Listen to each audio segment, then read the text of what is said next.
रक्षा है। तो दिख रहा है साहब बच्चों? हाँ, वो इसलिए ढेर सारी चीजें बन गई है ना। हाँ, इसमें सब कुछ है, मैथ भी है, रीजनिंग भी है, जीके भी है। तो हम कलर बदल देंगे। तो विविध दिखेगा, चिंता न करो।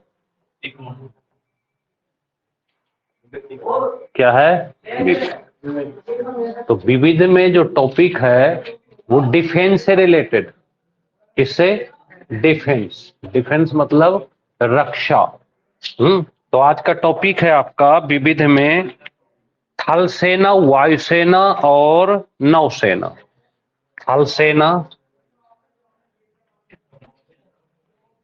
थल सेना, वायुसेना और नौसेना। ये तीन तरह की सेना। कितनी तरह की? तीन तरह की, थल, वायु और। यहां से एक क्वेश्चन आएगा, इनके कमाल आप देख ही चुके हैं।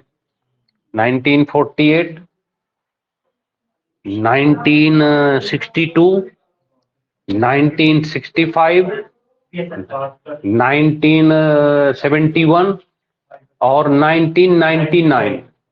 अब तक भारत ने विदेशों से 4-5 युद्ध किए।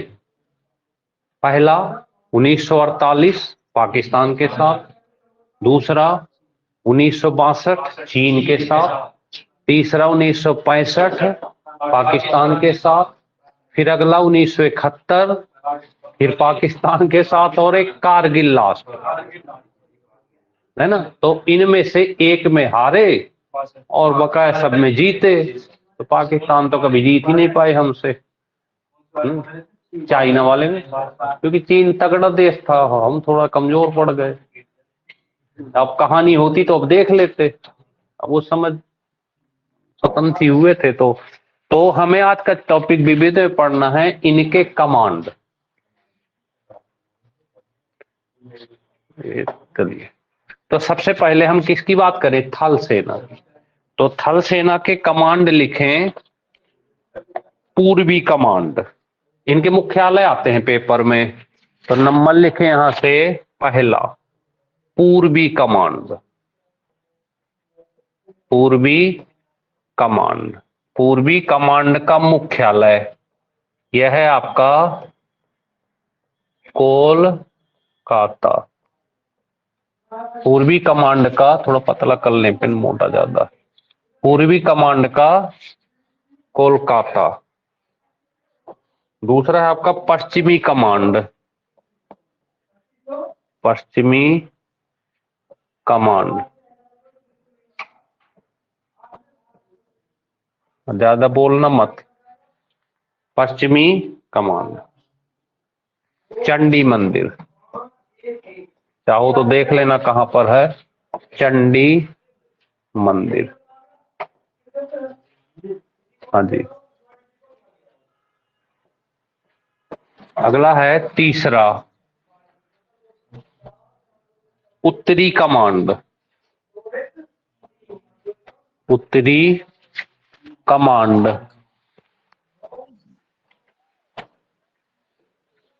उत्तरी, और इनको अगर चेक करना हो इनके बारे में, कि ये कमांड क्या है, कहां पर है, तो आप उनको बाद में चेक करते रहना। फोन बंद कर ले, माइक अजय। उत्तरी कमांड ऊधमपुर। ऊधमपुर, उत्तरी कमांड का ऊधमपुर। मध्य कमांड। मध्य कमांड। चौथा है मध्य कमांड। मध्य कमांड कहां पर है ये? लखनऊ। मध्य कमांड कहां पर? लखनऊ। 4 हो गए। पांचवा है दक्षिण कमांड। 7 है ये टोटल। पांचवा है दक्षिण। दक्षिण कमांड। दक्षिण कमांड का मुख्यालय है पुणे में। कहां पर? पुणे। दक्षिण कमांड पुणे। छठा है दक्षिण पश्चिम। अगला है छठा दक्षिण पश्चिम कमांड जयपुर। जयपुर, दक्षिण पश्चिम जयपुर। और लास्ट है सेना प्रशिक्षण कमांड। सेना प्रशिक्षण, सेना प्रशिक्षण कमांड है आपकी शिमला में। शिमला। तो इस तरह से थल सेना की कितने कमांड हो गए? 7। तो अगर क्वेश्चन आता है तो आप बता पाएंगे कि थल सेना के कितने कमांड हैं? 7। मुख्यालय जिनको कहते हैं। थोड़ा एक बार नजर मार लेते हैं जल्दी से। पूर्वी कमांड कहां? कलकत्ता। पूर्वी कमांड है आपका कलकत्ता में। पश्चिमी कमांड चंडी मंदिर। उत्तरी कमांड उधमपुर। मध्य कमांड लखनऊ। दक्षिण, दक्षिण पश्चिम और सेना प्रशिक्षण शिमला। तो इस तरह से 7 किसकी हो गई? थल सेना। इसी तरह से 7 वायुसेना की हैं। कितनी? 7। तो हटा देते हैं इसको, यहां से इसको हटा देते हैं। अब लिखें वायुसेना की कमांड। हेडिंग डालें वायुसेना की कमांड। 7 हैं। कितनी है? 7। तो लिख लें वायुसेना की 7 कमांड। अब आते हैं टॉपिक वायुसेना। तो वायुसेना के लिखें पूर्वी, उसी तरह लिखना क्रम में, पूर्वी कमांड। पूर्वी कमांड शिलांग। पूर्वी कमांड कहां पे? शिलांग, नंबर 1। नंबर 2 पश्चिमी।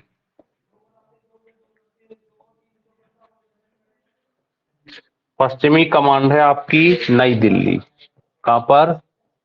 नई दिल्ली। पश्चिमी कमांड नई दिल्ली। केंद्रीय कमांड, केंद्रीय कमांड। कल ने थोड़े दिन की बात है, जिस समय वर्दी चढ़ेगी ना, पिस्टल टंगेगी, तो समझ लो कि दुनिया में यूनिक दिखोगे आप। अगर हमारी बात अच्छी न लगे तो किसी दिन रात को आंख बंद करके सपने में देखना। फिर है मेंटेनेंस कमांड। अगली है maintenance. Maintenance, maintenance command Nagpur. कहां पर? नागपुर। Maintenance command Nagpur. दक्षिणी कमांड,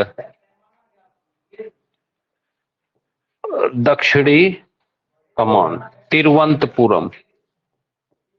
तिरुवनंतपुरम, तिरुवनंतपुरम। छठी है दक्षिण पश्चिम। दक्षिण पश्चिम कमांड गांधीनगर। कहां पे? गांधीनगर। और लास्ट है प्रशिक्षण। प्रशिक्षण कमांड बेंगलोर। प्रशिक्षण कमांड कहां पर? बेंगलोर। प्रशिक्षण कमांड बेंगलोर। तो इस तरह से 7 हैं आपकी ये वायुसेना। कितनी? 7। हाँ जी, बेंगलोर। प्रशिक्षण, ट्रेनिंग सेंटर एक तरह का। पहली कौन सी है?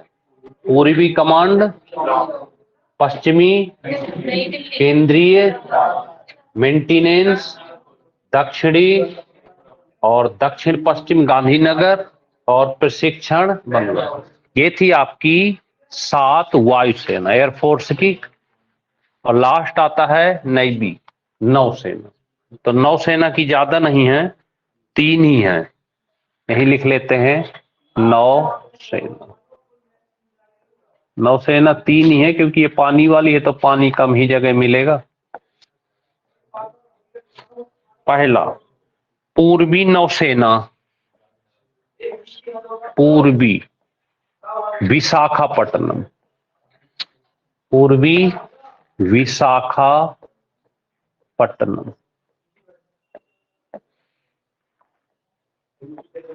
विशाखापट्टनम, विशाखापट्टनम।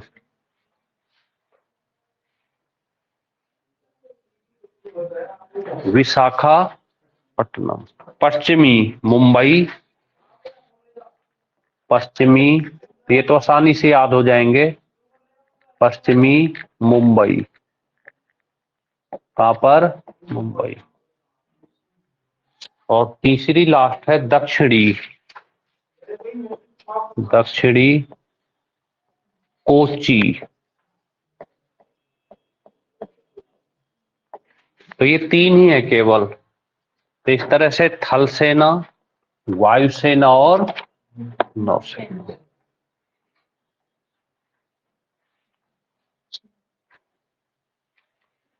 अब एक यहीं पे होमवर्क दे दें आपको,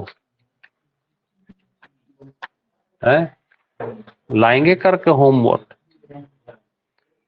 तो 2 होमवर्क है आपके लिए। हम्म, 2 होमवर्क में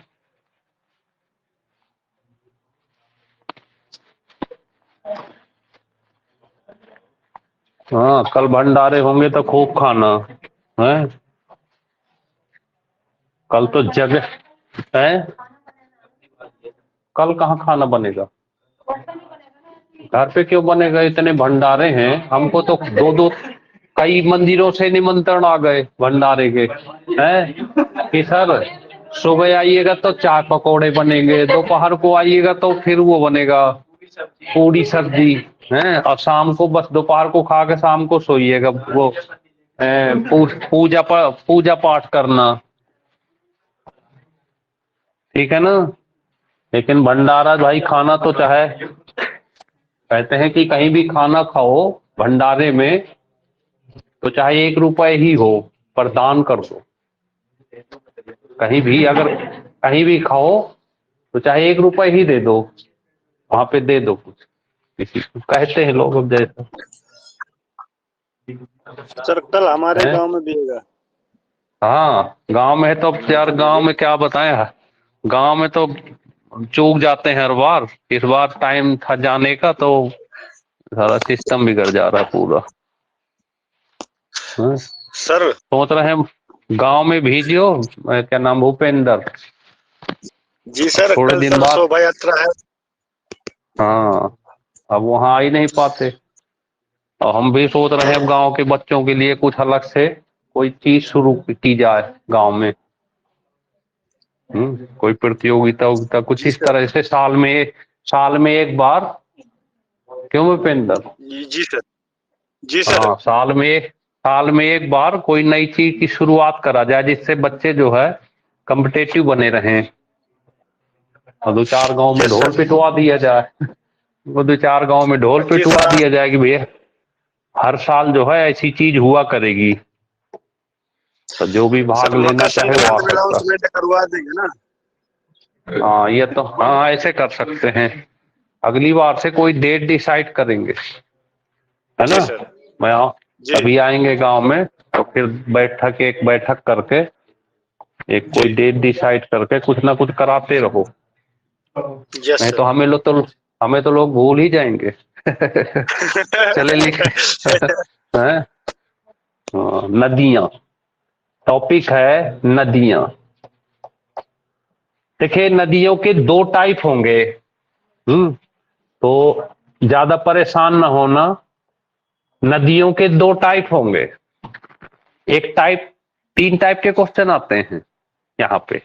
नदियों से 3 ही कैटेगरी बनती है। एक तो वो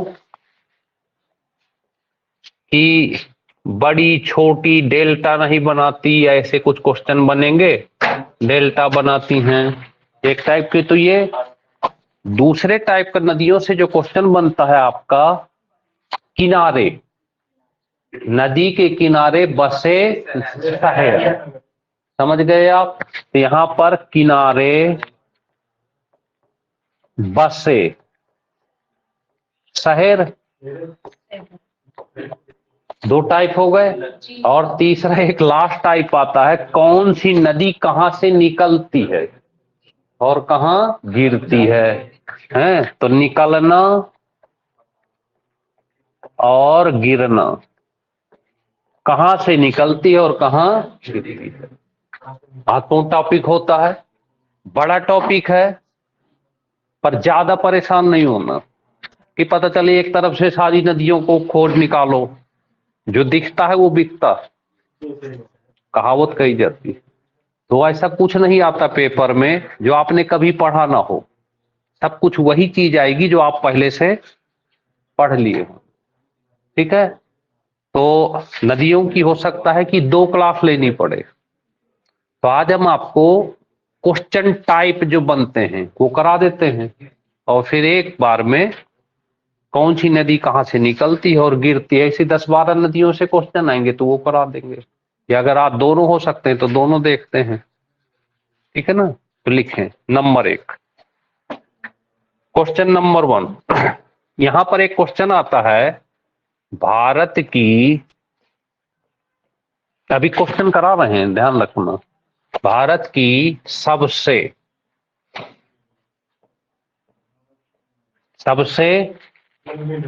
लंबी, सबसे लंबी, या एक क्वेश्चन यहां पे और आ सकता है, पवित्र। तो गंगा को ही आप कहते हो, भारत की सबसे पवित्र नदी गंगा। और यहां पर एक क्वेश्चन ऐसे भी बनता है कि भारत की कौन सी नदी है जिसका अपवातन सबसे बड़ा है, तो गंगा ही कहोगे आप। क्या कहोगे, गंगा। अगर ब्रह्मपुत्र को नहीं लेते, क्योंकि ब्रह्मपुत्र तो केवल भारत में नहीं है ना, तो है तो ब्रह्मपुत्र, और वो तिब्बत से निकलती है, हिमालय से निकलती है। वो तिब्बत के कहां से निकलती है, मानसरोवर झील से। कौन सी, ब्रह्मपुत्र। लेकिन ये हिमालय से निकलती है, गंगोत्री से। ठीक है ना, तो यहाँ पे जो क्वेश्चन बनते हैं वो हम आपको करा रहे हैं। भारत की सबसे अब यहाँ पे इसका एक क्वेश्चन और यहाँ पे बना लेना, इसका उद्गम स्थल कहां से निकलती है ये। तो ये जो क्वेश्चन है ये आए हुए हैं, अभी हम ये नहीं सिखा रहे कि कहां से निकलती कहां गिरती है, केवल हम आपको ये क्वेश्चन बता रहे हैं कि कौन से क्वेश्चन यहां से जो क्वेश्चन बन के आते हैं। ठीक है ना, और गंगा कहां गंगा बनती है, गंगा कहां गंगा बनती है, तो एक संगम कल बताए थे आपको, भागीरथी प्लस अलकनंदा, अलकनंदा मिल करके देवप्रयाग में क्या बन जाती हैं, गंगा। मिल करके देवप्रयाग में क्या बन जाती हैं, गंगा। तो 4 संगम कल आपको सिखाई दिए थे, रटा दिए थे। अब एक क्वेश्चन आता है, इस गंगा को जब बांग्लादेश में जाती है तो क्या कहते हैं, गंगा को बांग्लादेश में। ये हिट क्वेश्चन है एकदम, क्या कहते हैं, पद्मा। लिखते चलो इनको, गंगा को बांग्लादेश में क्या कहते हैं, पद्मा। और यही गंगा, जब गंगा ब्रह्मपुत्र से मिल जाती है, किससे, ब्रह्मपुत्र से, तो ये कहलाती है मेघना। क्या कहलाती है, मेघना। क्योंकि ब्रह्मपुत्र, ये जो नदी है ब्रह्मपुत्र, ये वाली, ये तिब्बत से निकलती है। कहां से, तिब्बत के मानसरोवर झील, चुंगमुंगलुंग है, इसका नाम है चेम युंग डुंग, चेम युंग डुंग जगह का नाम। पर वो सब नहीं याद करना आपको, केवल इतना याद कर लें। अगला है 5वां नंबर। यही देखिए, यहां पे ब्रह्मपुत्र है, तो एक क्वेश्चन आता है कि ब्रह्मपुत्र को तिब्बत में किस नाम से जानते हैं? ब्रह्मपुत्र को तिब्बत में सांगपो कहते हैं, सांगपो। ब्रह्मपुत्र को लिख लो, ब्रह्मपुत्र को तिब्बत में सांगपो कहते हैं। और यही सांगपो, लिख गया, बोले आगे, सांगपो, यही सांगपो जब अरुणाचल प्रदेश में प्रवेश करती है, अरुणाचल में, तो अरुणाचल में इसे कहते हैं दिहांग। क्या कहते हैं? दिहांग। ये बहुत पूछे जाते हैं नाम, दिहांग।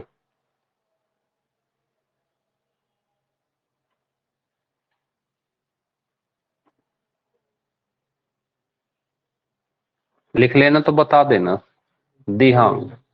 लिख गया। अगला क्वेश्चन आता है, अब तो भारत की छोड़ो, प्रायद्वीपीय भारत की, प्रायद्वीपीय भारत की सबसे बड़ी नदी।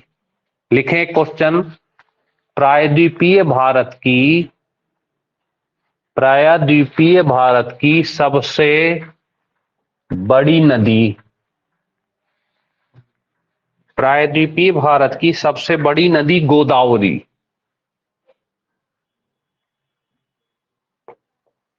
प्रायद्वीपीय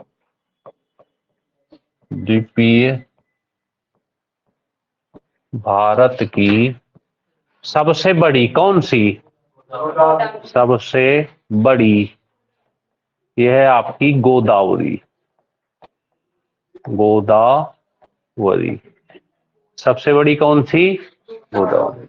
अगला क्वेश्चन है, बिहार का शोक किसे कहते हैं? बिहार का शोक, बिहार का शोक। खतरनाक है, बस हम पता नहीं चलता कब रास्ता चेंज कर दे। कोसी, पता चले आप देख रहे थे कि उधर को नदी जा रही थी, आप उधर को सो रहे थे, रात में पता चले कि आपके पीछे आके खड़ी हो गई, इसलिए बिहार का शोक कहते हैं। और इसी तरह से बंगाल का शोक, बंगाल का शोक किसको कहते हैं? दामोदर को। बंगाल का शोक दामोदर को। दक्षिण की गंगा, दक्षिण की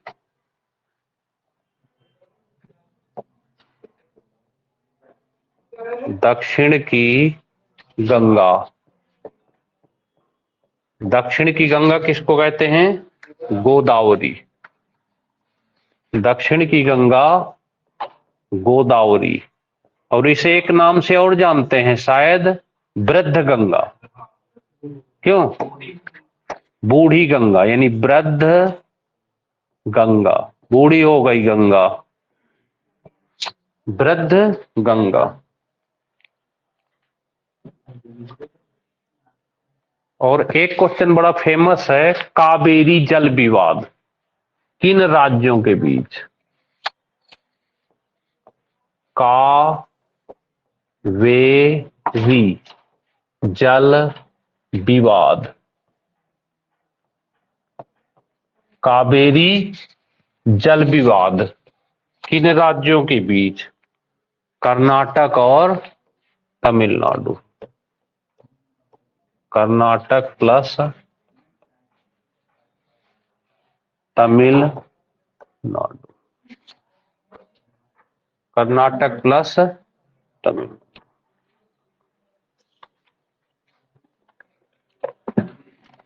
लिख लेना तो बता देना।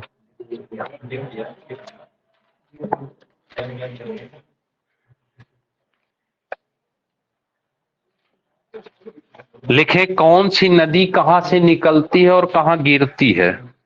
कौन सी नदी कहां से निकलती है और बचा के, कौन सी नदी कहां से निकलती है और कहां गिरती है?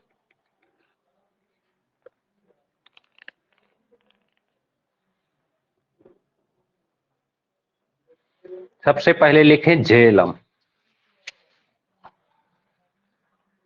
कौन सी नदी, लिख लें एक लाइन में, कौन सी नदी कहां से निकलती है और कहां गिरती है? कौन सी नदी कहां से निकलती है और कहां से कहां पे गिरती है? तो नंबर 1 लिखें झेलम। क्या लिखना है? झेलम। लिखें झेलम नदी शेषनाग झील से निकलकर झेलम नदी शेषनाग झील से निकलकर बूलर झील में मिल जाती है। शेष नाग झील से निकलकर कहा मिल जाती है? बूलर झील में। ये पीर पंजाल की श्रेणी में पड़ता है।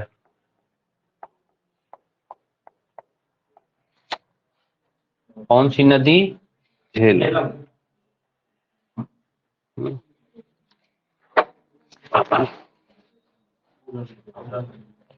असल दो नदियां है ना, झेलम और रावी। ये पाकिस्तान की तरफ जाती हैं और चेनाब में मिल जाती हैं। कहाँ पे मिल जाती हैं? चेनाब में। आगे लिखें चिनाब।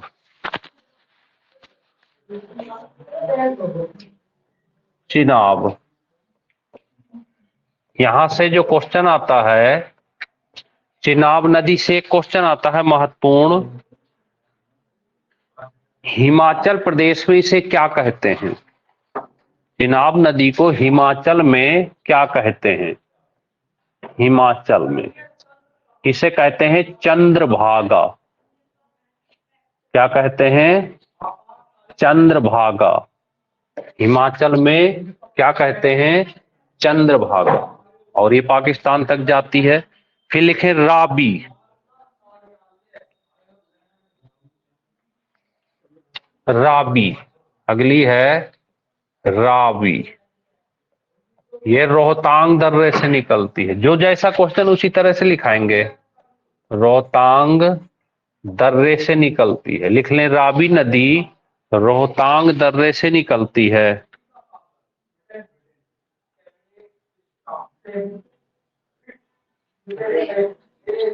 फिर लिखें सतलज।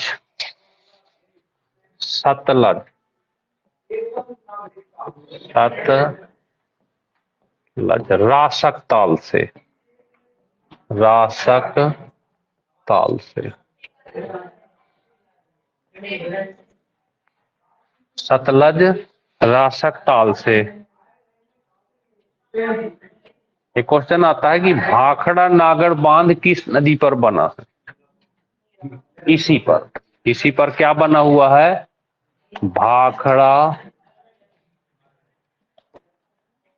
नागल बांध।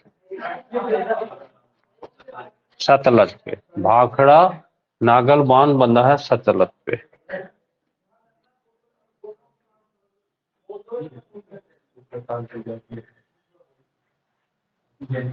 चले आगे। यमुना। लिखें यमुना नदी यमुनोत्री से निकलती है और किसमें मिल जाती है? इलाहाबाद में गंगा से मिल जाती है। यमुना नदी कहां से निकलती है? यमुनोत्री से।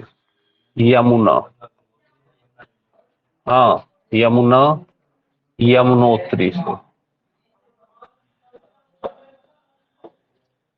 और ये कहां मिल जाती है? इलाहाबाद में, प्रयागराज में गंगा से। वहीं पे 3 नदियों का संगम है। तो एक अदृश्य सरस्वती और गंगा यमुना दिखाई देते। एक का व्हाइट सफेद पानी और एक का नीला पानी। और चंबल और केन। चंबल और केन इसकी सहायक नदियां हैं। कौन कौन सी? चंबल और केन। पूछता है कि यमुना की सहायक नदियों में से महत्वपूर्ण तो कौन कौन सी? चंबल और केन। तो लिख लें चंबल और केन इसकी सहायक नदियां। फिर लिखें चंबल। चंबल का नाम तो सुने ही होंगे सब लोग। हाँ, चंबल घाटी। तो चंबल नदी जो है एक विंध्य पर्वत पड़ता है, तो मऊ एक जगह पड़ती है। तो विंध्य पर्वत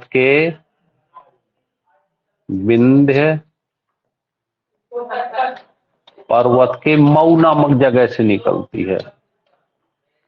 और ये मिल किस में जाती है? यमुना में, क्योंकि यमुना की सहायक है ना ये। तो लास्ट में इटावा के आसपास, इटावा जो पड़ता है इधर, तो उसमें किस में मिल जाती है ये? यमुना में। और इसी नदी घाटी के सबसे ज्यादा फेमस डकैत रहे हैं। जितनी भी डकैत होंगे तो क्या कहते हो आप? चंबल के डकैत, चंबल के डाकू। तो इस चंबल ने अपना एक अलग से इतिहास बना लिया। किसके लिए? डाकुओं के लिए। ले ले राइफल बंदूक है, चल पड़े घोड़े और हाथी में है। हाँ, फूलन देवी हो गई, पान सिंह तोमर हो गए, इस तरह से ढेर सारे डकैत निकले यहां से। सोन लिखे, सोन नदी। सोन नदी अमरकंटक से निकलती है। अमरकंटक, ये इसी अमरकंटक से नर्मदा भी निकलती है। कौन सी? नर्मदा। अमरकंटक मध्य प्रदेश का पहाड़ है, अमरकंटक।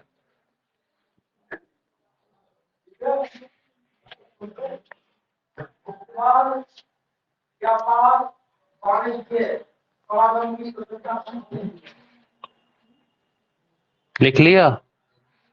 फिर महत्वपूर्ण नदी लिखें आगे। महानदी। महानदी, महानदी ये सिहावा एक जगह पड़ती है छत्तीसगढ़ में। कौन सी? सिहावा।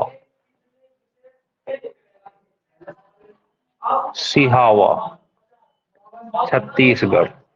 तो ये सिहावा से निकलती, लिख लें, महानदी सिहावा छत्तीसगढ़ से निकलती है।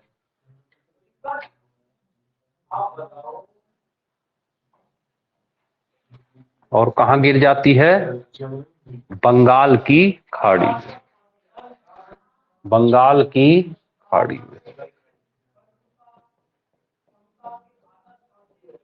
बंगाल की खाड़ी, महानदी।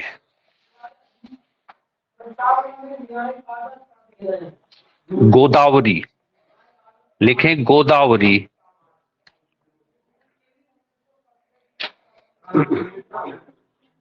ये भी इंपॉर्टेंट नदी है, क्योंकि इससे क्वेश्चन भी बनते हैं।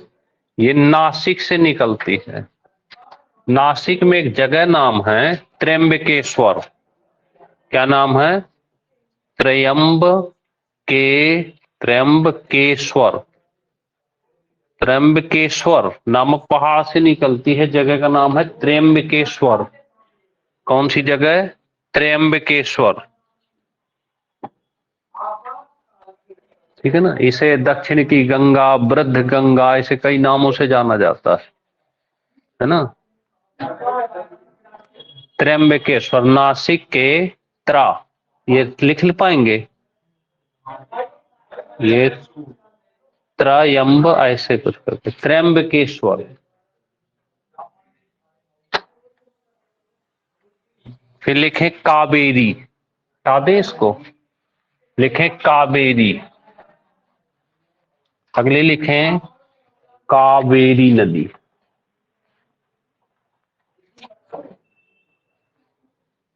लिखें कावेरी। कर्नाटक के कावेरी।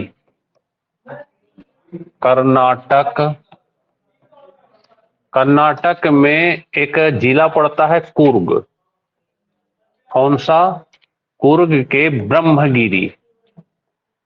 ब्रह्मगिरी से निकलती है। मेन ये जगह का नाम है ब्रह्मगिरी। लिख लो, ब्रह्मगिरी। से निकलती है।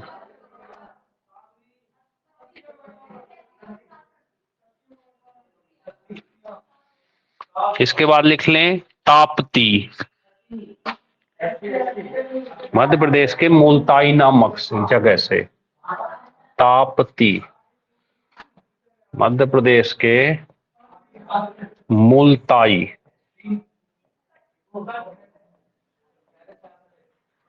मध्य प्रदेश के मुल्ताई नामक जगह से निकलती है।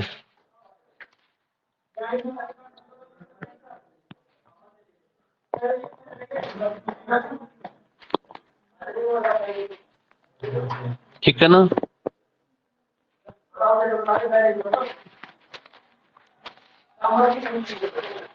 बस इतनी नदियां हैं। मैंने एक और लिख ले, कृष्णा। कृष्णा, कृष्णा ये प्रायद्वीपीय भारत की दूसरी सबसे बड़ी नदी है।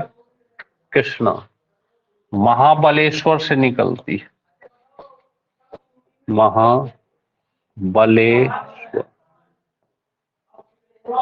प्रायद्वीपीय भारत की दूसरी सबसे बड़ी नदी कृष्णा।